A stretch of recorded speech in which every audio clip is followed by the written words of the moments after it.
were talking about before was terrorism, which is a global issue, right? And we were talking about we're using statistics how there's been double standards. If it's a global issue, what would you say the highest percentage of terrorism is at the moment? I think, according to Noam Chomsky, I've done research on this. If you include state terrorism as part of the unit of analysis, then I would say, if you look at the drone strikes, if you look generally if you look from wars from 1945 onwards, from the end of World War II, through the Cold War and into the I think drones are disgusting. Yeah, fair enough. So I would say that there's no doubt in anyone's mind, if you count the casualties and deaths that have been committed in North Korea, in Vietnam, in Afghanistan, and Iraq, that America is the leading terrorist state. That's my opinion, and that's Noam Chomsky's opinion, and that's basically these numbers.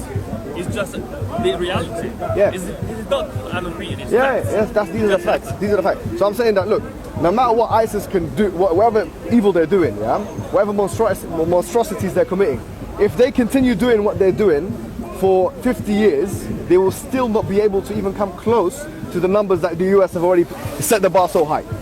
The thing is, you look at ISIS now and how they've established their state. That's exactly how the United States established its states about 200 years ago. All right, so they annihilated a population. So I'll say to you one thing. Imagine like 200 years from now, your great-grandchildren or great-great-grandchildren come about and they say, look, I'm from ISIS. And you say, that's a disgusting state. Look how it was founded, yeah? But you say now the world has recognized it as a state. We've gotten our borders now. The United States, the parable of that is exactly the same parable of the United States. They have literally established a state through genocide, through going against their treaties with the natives, killing the people there, and then when they established it, now they believe in something called manifest destiny, which, by the way, in political terminology, if you look at the politics of the United States of America, you'll realize that no president, whether Democrat or Republican, can be elected unless they believe in manifest destiny. What is it? Manifest destiny is the idea of westward expansion, of the United States expanding westward until they basically take over the world. An imperialistic concept that no politician in the United States can get elected unless they believe in. So do you think there's ever... This is ISIS.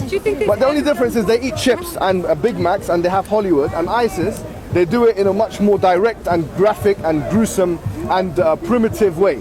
ISIS put people on crucifixion and this and that. They kill people, I don't know, they stone them. These guys put them on electric chairs and torture them in a big complex in Cuba that no one knows what's going on behind it.